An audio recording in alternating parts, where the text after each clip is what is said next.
to say that they control almost 90% of the funding, which is called the Natural Sciences Engineering Research and Council of Canada. Okay. In French, this is because we are a bilingual country there. So, Conseil de Recherche en Sciences Naturelles et Génie. Okay.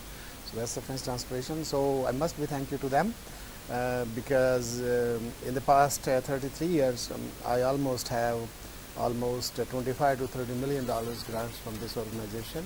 It's a overall national competition. It's not easy to get those grants, but I have been lucky. I will say myself, I have been lucky that they have been funding my project constantly, and my Canada Research Chair is also. So with this note, we will move to the next item. Now, next item is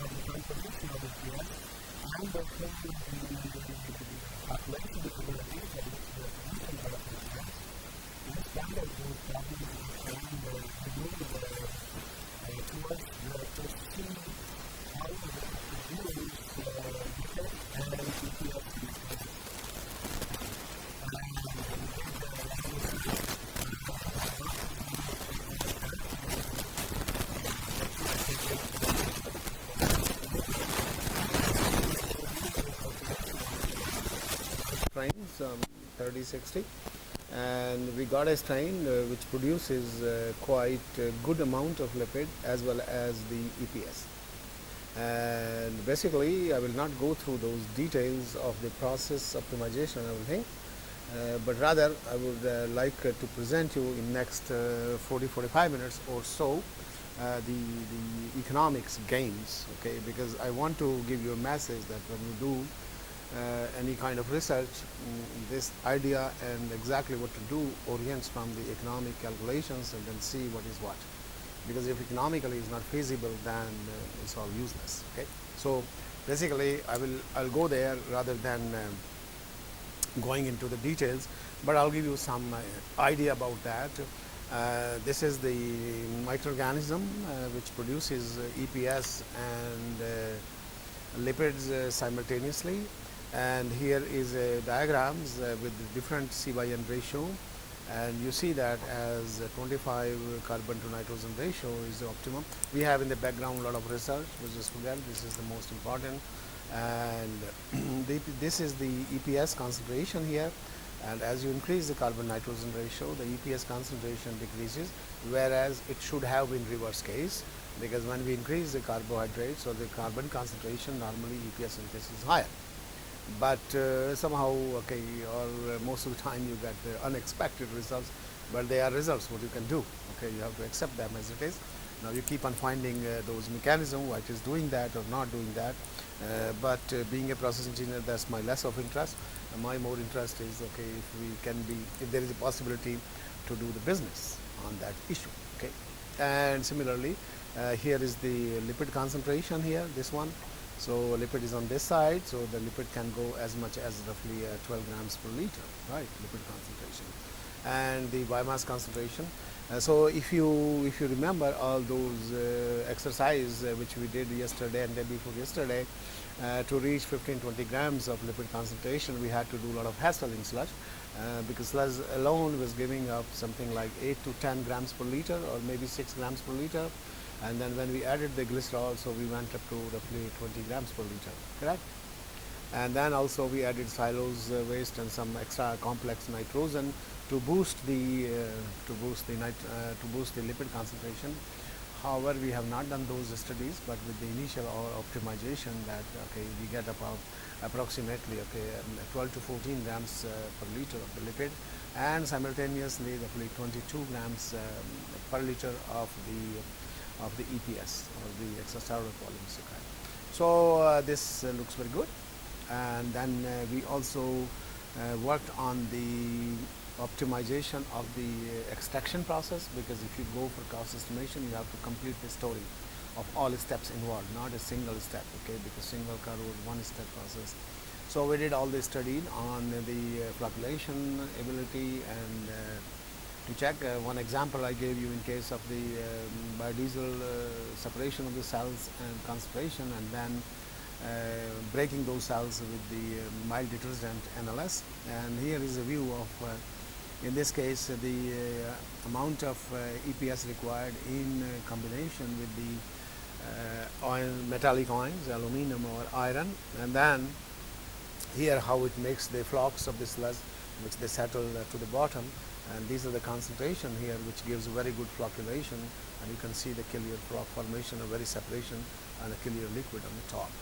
Okay, so with these information, let's go to the look at the economic value, okay, of this, and to come out is it a doable business? Should we go and do more research in this, given all those problems which I mentioned to you, because those problems are still intact, they have not been responded. But if the process is economically feasible, so that will give us a thrust to do further research and then find out what we can do and what we cannot do and what we should do. And if not, then we will abandon it there and then look for something else, okay, then it's not necessary. So this is the biomass and the diesel production simultaneously is a three-step process. First of all, you have to mass cultivate your biomass, okay, in big fermenters. I already showed you that big fermenter in my lab. And then once you have the biomass, then the biomass goes for the lipid separation and for the EPS separation, correct? So let me see. So and then once you separate the polymers, then you go for the lipid separation and the usual transfer esterification of the process. And on the individual, just to produce biodiesel only with pure strain, yesterday I gave you the total summary of how we did that and how the process looks quite feasible, but not with the glucose or not with the starch or not with the molasses. Okay, so let us see step by step in this way. So the upstream, we divide the process into a stream normally from engineering point of view, upstream and downstream. Upstream is all the production in fermentation and everything, and downstream is the after the harvesting and doing all those things. Okay, so now the operational conditions to produce the carbon is crude glycerol in sludge. So some nitrogen with peptone, C/N ratio at 25, and pH is 7, temperature 30, agitation 50 to 60% of the value. Okay. The yield coefficient 0.29 gram of the dry biomass per gram of the glycerol consumed. We take sludge as in a credit, so we do not consider that carbon because we do not consider that disposal cost into our cost program. Because if we consider that also in a carbon yield, so yield will be lower, but then our cost will be lower, offset by considering the $400 per ton, roughly as is, but that has not been taken into account.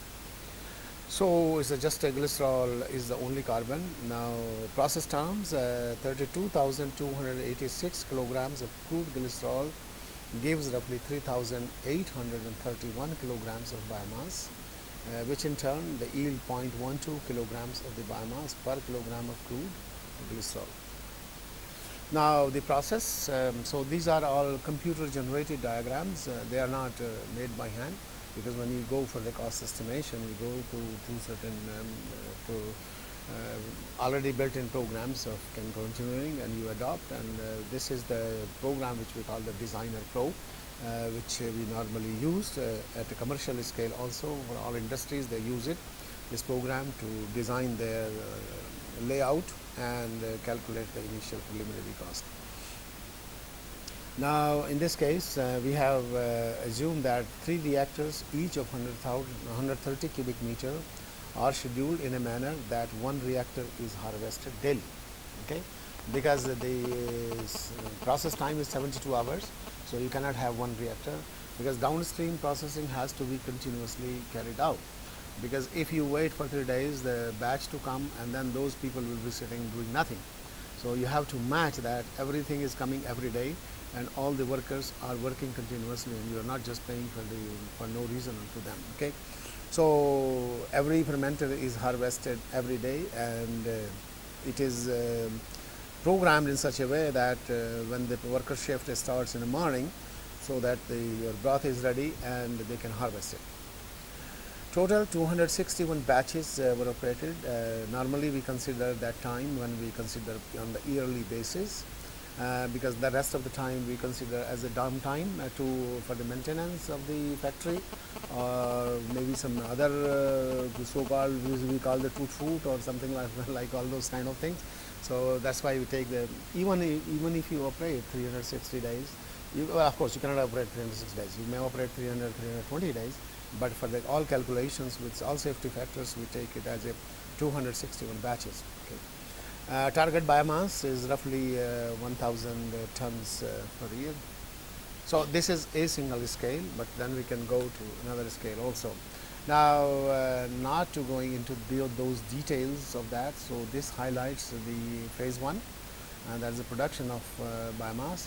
So basically 39 cubic meter of crude glycerol will be required per batch, 82 cubic meters of wastewater sludge. Okay, cheaply available, and we have considered the price at 15 cents per kilogram, and this 15 cents per kilogram can make a big difference. Okay, as I have already talked to you and discussed with you, the sludge is roughly taken as minus $2 per ton of sludge, which is a negative cost.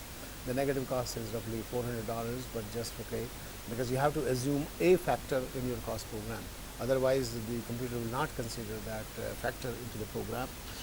But just it is just to compare, because $2 is just nothing. It will not impact the cost in either way, going lower or the upper direction. So you see that raw material cost is the significant here, the 84%, right?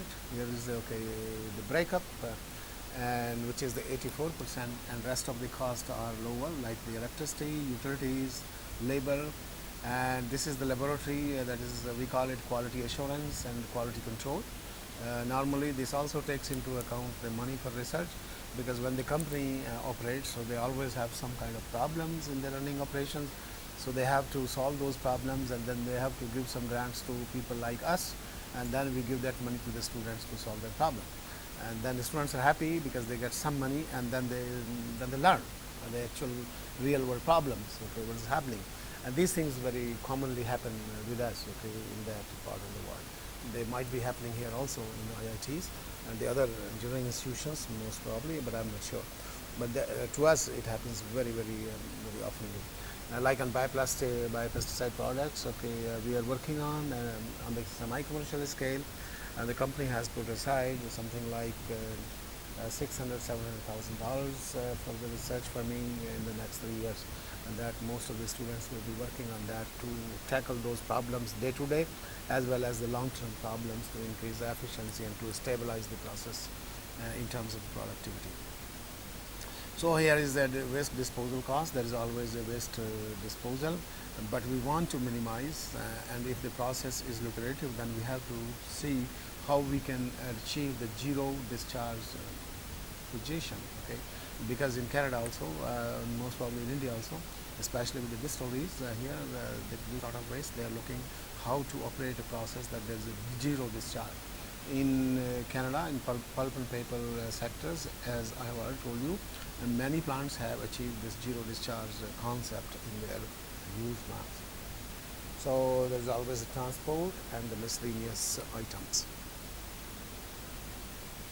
Now the power consumption is basically in sterilization, which is costly. We discussed at length yesterday, and also we try to do some research how to eradicate or eliminate that problem.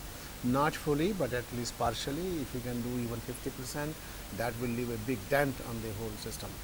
Then the bioreactor operation requires lots of aeration energy, and we have also discussed that. In case of BT, I gave you an example of the aeration, that how much cost can shift it.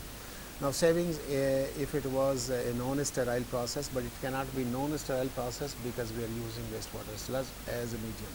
Okay, so that's the other control. So if you look here, so basically it's the bioreactor operation process, and and not the really maintenance, but just the operational process. Operational process includes all these cost of like like the labor cost and the other help which are required. Contingency plans, because you don't know what can arise, what problem can arise in plant anytime. So you just cannot work at a zero balance. You have to work with a so-called contingency plan, and you leave a couple of thousands dollars or probably more depending on the operation. So those are all the things are included in that and have to be considered. And next, okay, so now equipment cost are the significant, and that's the breakup here. So major factors are the equipment cost. But these are one-time costs, right? Because that you don't have. But you consider depreciation, right? You consider depreciation, and when you calculate the final cost and the profit, then you put a factor of depreciation that in the next 10 years you recover the cost of the plant. Because if not able to recover the cost of the plant, then your operation will stop, okay, will stop. So that has also to be taken into account. And also in the cost estimation, you also have to take into account that you have a loan, okay, because of course you will not spend all the money from your pocket. If you have, it's well and good, but nobody does that, okay. So they take either loan from the bank, or they try to get some money from the other sources, and there are so many sources. I talked a little bit the other day. So that has to be also returned, and we'll see that. So okay, these are one-time costs and need to be recovered during the operations. Operating costs are lower. Ratio of the operating costs to fixed is something like this. Anyway, so here is the, you see that this is the equipment cost, and this is the plant building cost. Okay, so the plant building cost, include all these, all constructing the building, making the foundations, and then buying the nuts and bolts. You have to dig up, okay, because they are big fermenters, big centrifuge. They are not just to buy and keep in the lab like you keep in your lab. They have to be really fixed in the ground, and you have to dig it out, everything. So all these costs. And then the contractor, here is the contingency, which is roughly 5%. I was talking auxiliary facilities, electrical, insulation, because everywhere you use the insulation, pipeline, fermenter to contain your heat. And of course the instrumentation required directly on the process control on your system, as well as the instrumentation also required in your laboratory facilities, because you are going to do the quality assurance and control of the quality. Process pipings, and of course the installation, and then so basically these are the two factors which makes almost here is a 20% and here is also roughly 20%. So these are the two high cost factors. So these all have been taken into account.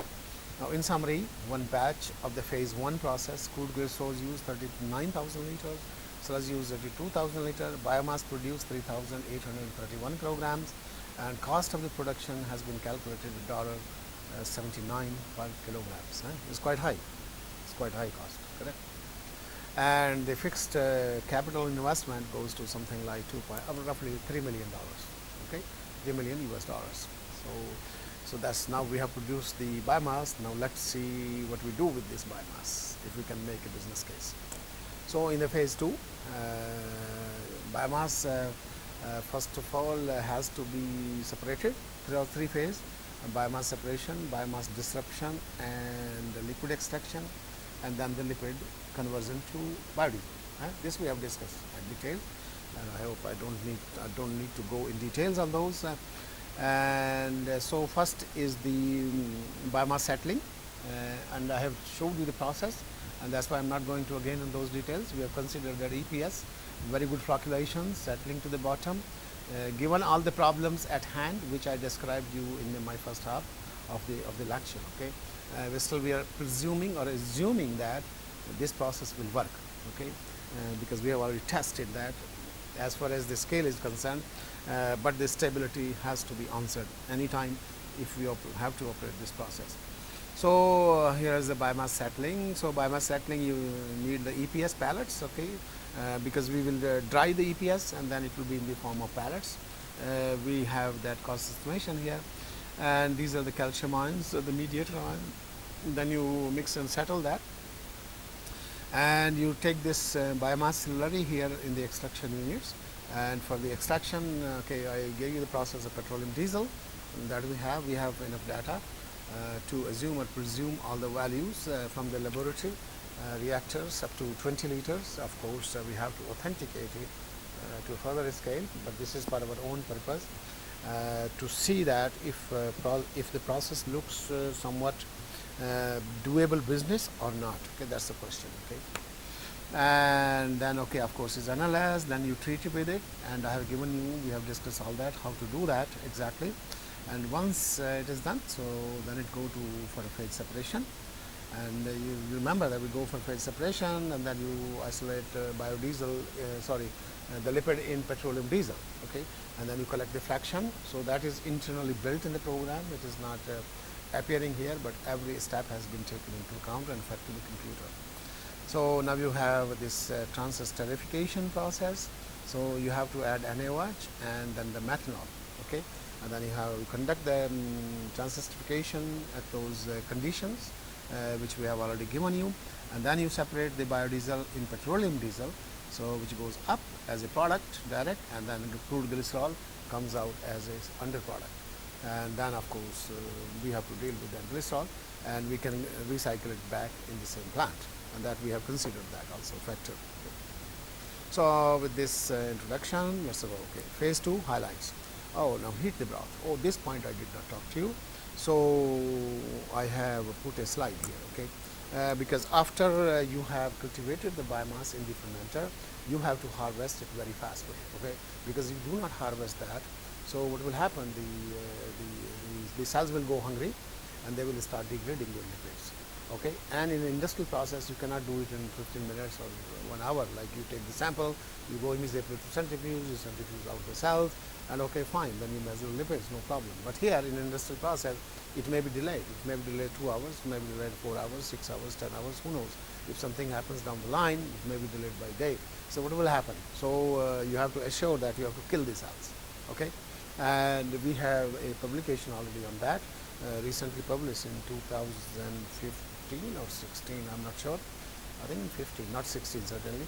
Anyway, so we went through a lot of research on that, and we studied many techniques like the ion effect, like sodium chloride effect, and the other components effects which could not impact our biodiesel conversion and recovery process. And there were the microwave process, but and sonication, they work, but they are not industry feasible. It is good to see in the lab to publish paper, but finally we retain the heat treatment. Okay, so when you are having your fermenter, at the end when you want to stop your process, when you think that the lipid has ceased to synthesize, so immediately you raise the process temperature to 80 degrees centigrade for 5 minutes, and then you see after 5 minutes everything is gone. Okay, there is no viability. So this temperature was optimized. As you see, 50, 60, you have the viability up to 30 minutes. And but in this process, you have to kill it quickly, so that you, number one, you spend less energy. And if you put the cells under different environment or under stress, then still they will degrade the lipids very fast. So that process has to be very fast, and therefore we chose at 80 degrees centigrade in 5 minutes. That does the job. So that process step has been taken into this. Okay, so 80 degrees centigrade, half an hour agitation mixing, but it's 5 minutes is more than enough. But for a precautionary, because you have to be precautionary, because when you go for a larger scale, you don't know what problem will arise. We could take here 5 minutes, and we can reduce the cost. But when you go to the actuality, you got no. So basically, you take the higher parameters value so that it lowers the cost and does not inflate the cost for artificially.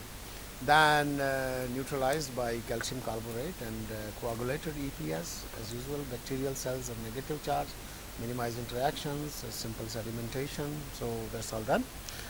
Break the cells, no toxic solvents, safe, NLS, low quantity. This is done. Okay, now what is this here? Now lipid extraction, part 2 of the phase 2. Broken cells you have, lipid in globules, now in the broth they come out, but they still in globules form. So separate the globules from water, like dissolve increase hydrophobicity of the medium. Easy oil water separation, separating funnels, because now you're putting petrodiesel, not petrodol, excuse, sorry, petroleum diesel, so that will help you to separate. In this process, 5,000 liters of petroleum diesel was added, okay, to the amount produced in a batch.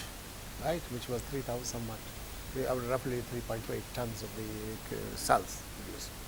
And as you know that there's no need to worry because this will be returned at the end of the day as a biodiesel fuel. So basically you're taking, putting in and then recovering.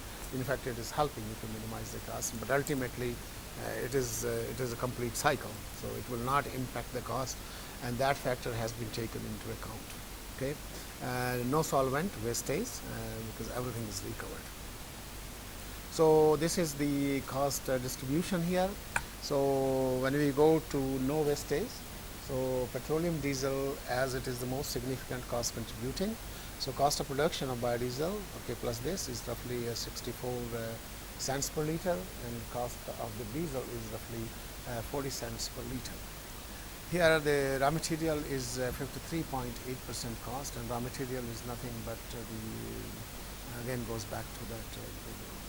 So here is the distribution, water, because you use a lot of water in washing and all those kind of things, and then methanol, and calcium chloride, the petroleum diesel. Here is all petroleum diesel, but this will be going back. NLS, very small fraction here, and the NaOH, of course, is NaOH as a transesterification process. Okay, here is the cost distribution, percent of the capacity of production, okay, of the product. So the miscellaneous, that the maintenance, again the maintenance will be everywhere in all the steps. Transportation, waste disposal, because you will be producing some water out of it, steam utilities, and QCQA all the time, 2%, labor dependent cost, and then the electricity power and the raw material cost. Okay, so that put together all this here, then batch wise summary of the phase 2. So 3,831 kilogram of biomass broken, 1,117 kilograms of lipid obtained, and free fatty acids from the crude glycerol is roughly 934 kilograms, because they are there in the solution and may be unconsumed. Total FAMES formed is something like this, roughly 2 tons. Methanol consumed, glycerol released, and methanol in waste. That is methanol unused, basically in glycerol. Okay, and then okay, you sum that up, the overall FAME mixed with the petroleum. So basically that generates 7,338 kilograms per batch, and the cost of production is comes out to be roughly 64 cents.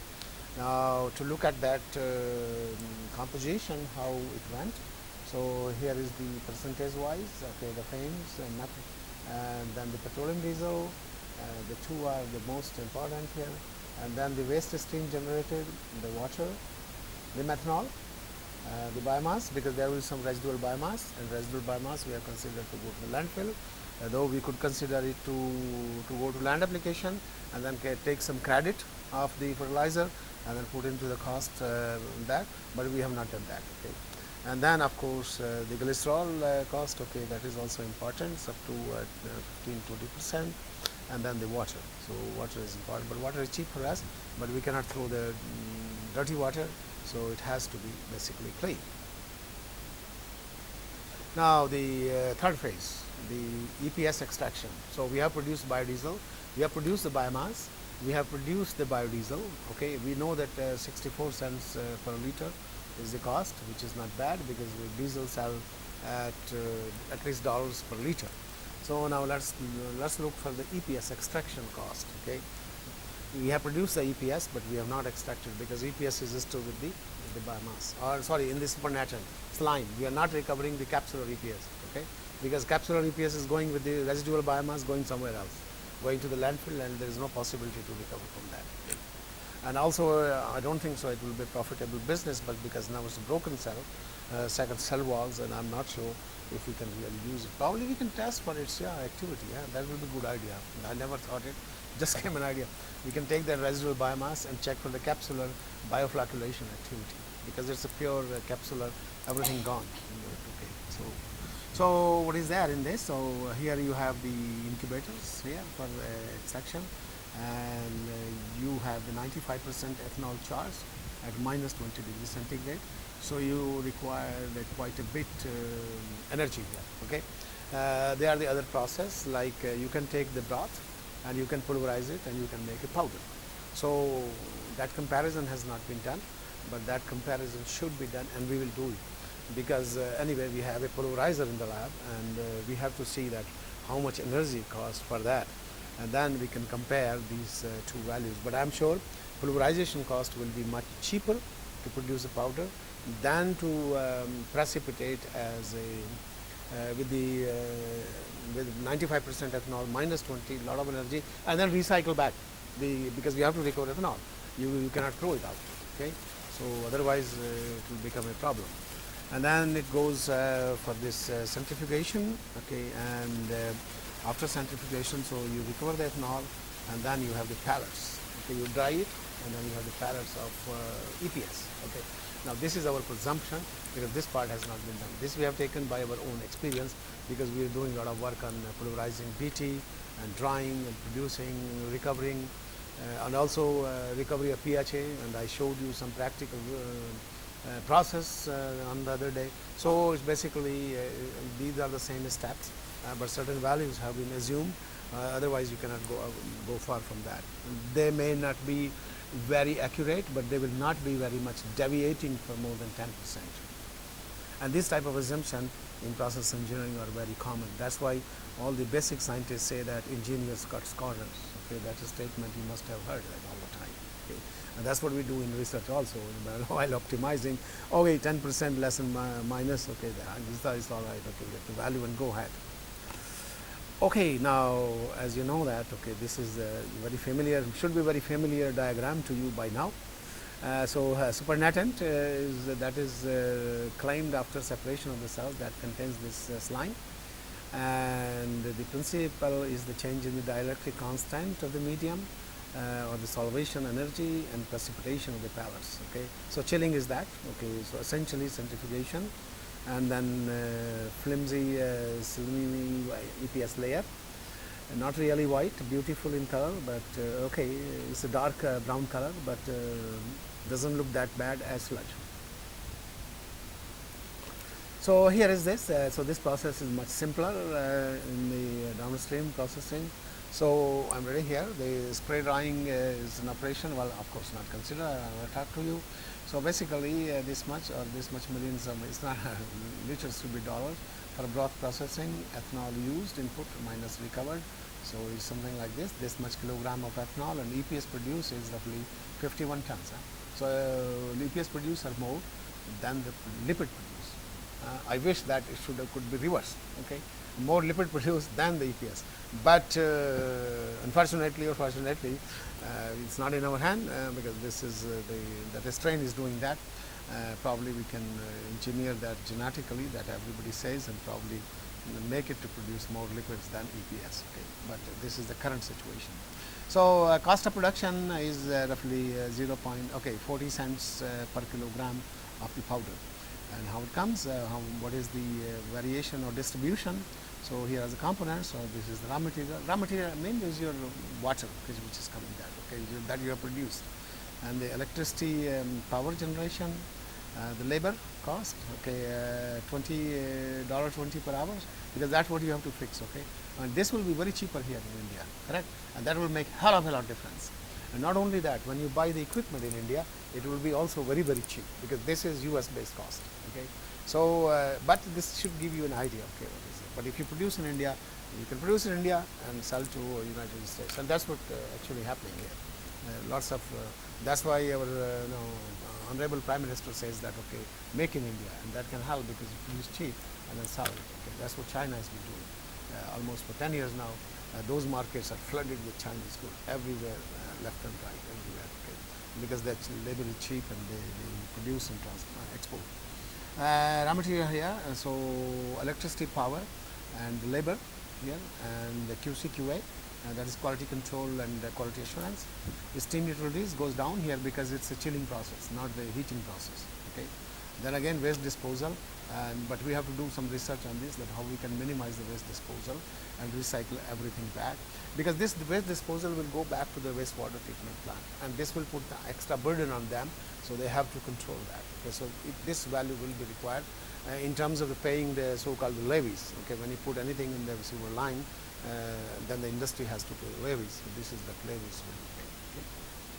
Then transport and the miscellaneous. Let's go with that. Raw material cost is always a major cost. Okay. And as you increase the capacity, this is not a very big capacity. This is a medium capacity, or probably higher than the small capacity, but lower than the medium capacity plant. Okay. I asked my students to do that, but the time was too short to do that. So whatever he did is correct. But this will give a very good idea that what is happening in terms of where we stand in this process. So expansive refrigeration, centrifugation process is 36% of the. So there are only two processes which are important, and there are only two processes. You chill it, precipitate, and then centrifuge. So there are only two processes. They both are expensive. So here is the overall process analysis in terms of mass balance. Okay, so all these things are all right, but what is important is that our product, which is roughly 2000 2000 kg per batch in the phase 2. This is per batch and not per year. Okay, per batch. And then of course you go that 6 tons of EPS. So you see that 3 times difference. So I wish that this should be 3 times of this, but anyway, whatever, this is that. Okay. And then of course the other commodities are there, everything whatever you have. We have the soap, we produce the soap also in the phase, and the methanol is left over, glycerol we produce, water is always there, biomass, peptone, calcium chloride, and everything. Overall energy load. So phase 1, phase 2, phase 3. So you can see that what is the cost in terms of US dollar per batch. So bioreactor cost is a major cost in terms of the energy load. Because the steam is not used downline, the steam is used basically for sterilization and to maintain the temperature of the fermenter. Then the chilling cost, that what is the is a very big cost also. And the other of course some centrifugation here in the phase 3, and of course chilling in this, and 3. So this chilling also costs in the fermentation system to maintain the low temperature, because actually temperature is controlled both ways. You have the chilling, so-called the cold water and the hot water. Because to maintain the temperature, because the controller is made such that plus minus 1 degree centigrade, sometimes temperature can shoot to plus 2 degree or plus 3 degree. So then the cold water has to be injected, and that system works automatically, and that's the plant is that's the way plant is designed. Okay, you can stop that system if you want, close the valve, but the system is designed all the time that way. Okay. Because that's a standard technology, and you can uniquely do that. Okay.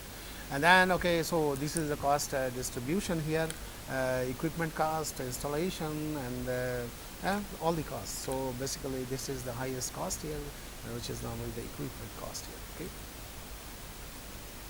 Now question comes, can we do the business? Can we do the business? We have seen the 64 cents cost, okay, of the biodiesel, and if I remember 40 cents per kilogram cost of the EPS. Okay, but that's not enough. That's not enough. Can we do the business? Now here is the business case. Now how do we define the business case? Now how much profit we make? How much is the return on the investment? How much is the payback period? So if you go to a company and say, okay, fine, I have a technology, then these will be the questions they will ask you. Of course they will ask you cost. They will ask you the cost to calculate this, but if you are already this, then you have said, okay, your business will work or not work. Okay, now let's see here. So this is in terms of the balance, the kilograms of the biomass produced. So this is the EPS, which is generated as this line in the medium. Okay, so don't worry, this has to be higher than this, because this is only the biomass. This is in the medium. Then this is the biodiesel, and this biodiesel is higher than the biomass. Don't worry for that also, because this also contains the petrodiesel, because you have also added the petrodiesel to separate. And don't forget that. That's the reason I gave you those confidential slides. Okay, and just for your information, so that you understand today what I'm talking here. And the cost in terms of dollar per kg, if you remember, $1.79 per kg we derived, EPS 0.4, and this is 64 cents of biodiesel, correct? So selling price here is 0.7, and here is roughly $1. So how much revenue we make, okay, on the annual estimates. So this is the revenue here, 1, 2, 3, 4, 5, 6, roughly $9.3 million, okay? So you make $9.3 million on EPS sale, and how much? This is, oh God, normally when we put so much of figures, we do not put the point, okay? But because the computer generates that way, so the student did not take into account. So this is roughly here $1.9 million, 1, 2, 3, 4, 5, 6, yeah. So roughly $1.9 million is the revenue for, by selling the biodiesel. So if we can sell the EPS, then of course the more revenue is here because we're producing a very high quantity. Then this is in terms of the total revenue, which is roughly $11 million we're making every year, okay, on the whatever the investments. So now net outcome of the process is this much, and the net profit is roughly 34%. So if you remember last time I told you, if you have 20% or more profit, then you can make a business case. If it is less than 20%, no, then it cannot be business. Business can be doomed anytime because there is no so-called the cushion limits. Okay, so for business to run, you have to have 20% and then and then also the payback period. So these are very important. So basically here it looks very rosy and it looks a perfect business case. Correct. Let's go further. Now let's see the total fixed capital cost, and so that's what has been. So total fixed capital cost is roughly $15 million, and the variable cost is $8.3 million, and that makes the total revenue per year in terms of whatever the input and output is coming. And now here, after those calculations, putting into the profit in place and taking the depreciation into account, because you have to, don't forget, you have to recover the plant cost in the 10 years, not more than 10 years, okay? Because you may have to replace in 10 years. Of course, here you can operate, God knows, over time. You can okay, I don't know what the inspectors are doing, but they are very, very stringent regulation. So you see that, okay, that is coming down, and in 5 years the payback period. So 5 years payback period is large, but it is not bad. Okay, it is not bad. Okay, normally industry like to have a payback period of 3 years, but 5 years is okay, is acceptable. So basically, the business is acceptable because your profit, the ROI, return on the investment, is 34%. That is your profit, net profit, after taking into account everything into consideration, and your debt is looks very rosy. So it seems to a perfect business case. And here is the revenue contribution from the EPS and the biodiesel. So product cost, efficiency, so this is total revenue here. So this is in terms of the percentage here. So basically, if we can sell the EPS, that's the bottom line. If we can sell the EPS, but can we sell the EPS? That's the question. Otherwise, the technology will be doomed. Then otherwise, we have to go and probably produce more lipid and citric acid rather than EPS. So now the question arises, which technology I choose for my future, to see that which one can be commercialized. See, and that's the way. This is what I'm showing you. This is an example, but that's what I'm showing you. That's the way research goes, and that's the way you can transfer the technology, taking the technology from the lab, from your bench, to the pre-commercial or a bench scale, and then to take to the industry. These are the factors. That's the way. So now I give you the example. I have an example now in front of me or in front of you: EPS plus the lipid, and citric acid plus the lipid. Which one sells more? I know for the citric acid there is a lot of market, correct? I can produce anything and I can sell the same price, $1 per liter, sorry, $1 per kg. And here also I'm selling, I'm not sure, I forgot the selling price. What was the selling price of EPS? It was there somewhere. Huh? How much? Okay, 0.4. So per kg. So basically, see the difference. So now where I should go, where I should impact my efforts of research, where I should guide my student. And to the student is very clear now because he has done it. Right. So that's the way. So basically, we are talking about EPS, not to just complicate the matter. We are talking about the EPS and biodiesel production.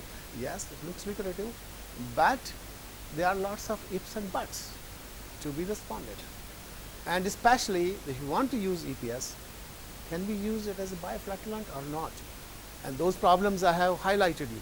I have not gone to all my research because we are working for, as I said, you the last 10 years. We have so many papers on that. And but the principal point is the underlying problem and how we respond to that problem. And some of you, those who are breaking their heart with this EPS, here are the questions. So probably you can work on that and help me also to understand. Correct? And have a collaboration. Professor will be very happy to do that. Anyway, probably there are a couple of more slides before we call it a day.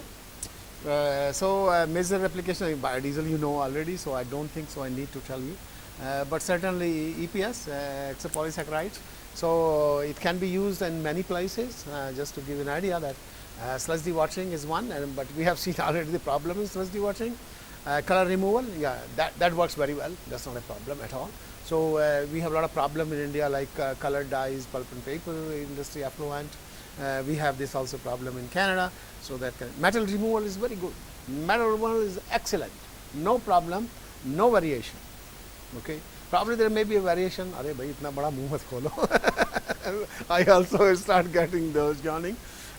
So anyway, so basically metal removal works with a plus minus 5% of the efficiency, and then removal of the toxic organic compounds. That also traps the toxic organic compounds very very fast, and it can remove. But then you can remove it when probably once they are concentrated, you can think of doing what you want to do with that.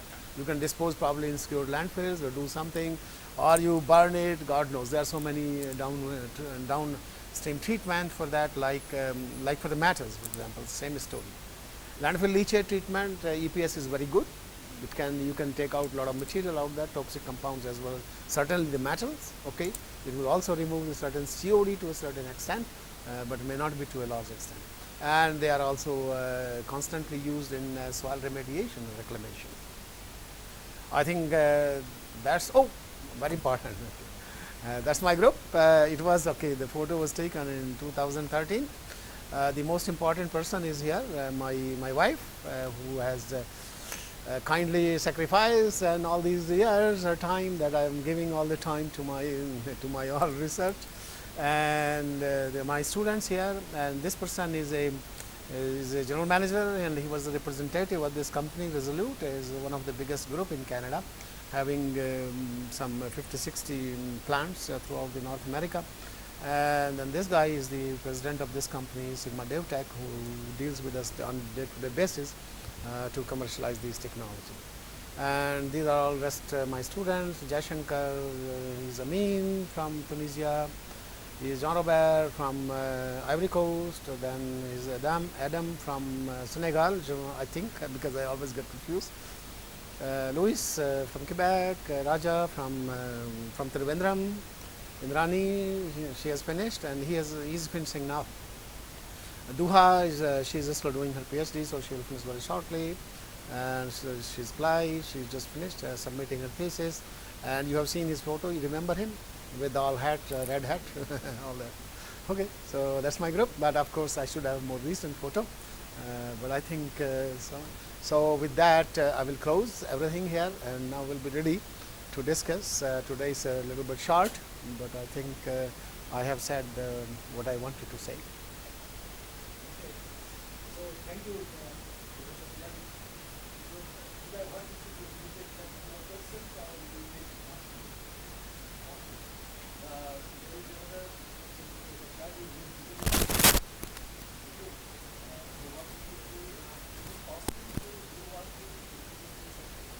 Oh yeah, no problem. I can do. We can go for lunch and then we can come back. There's no problem. But I have to pack up today and leave tomorrow morning because I have a flight tomorrow morning, 7 o'clock. Yeah, no problem. We'll come 2:50. Yes.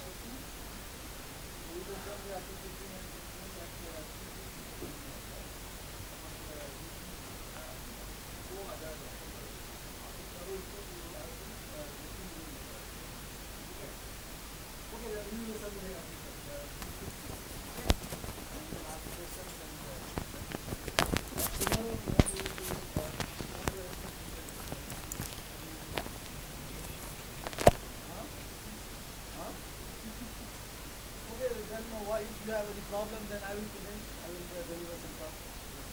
Yes, sir. There is also the possibilities. Okay, but there's no recording because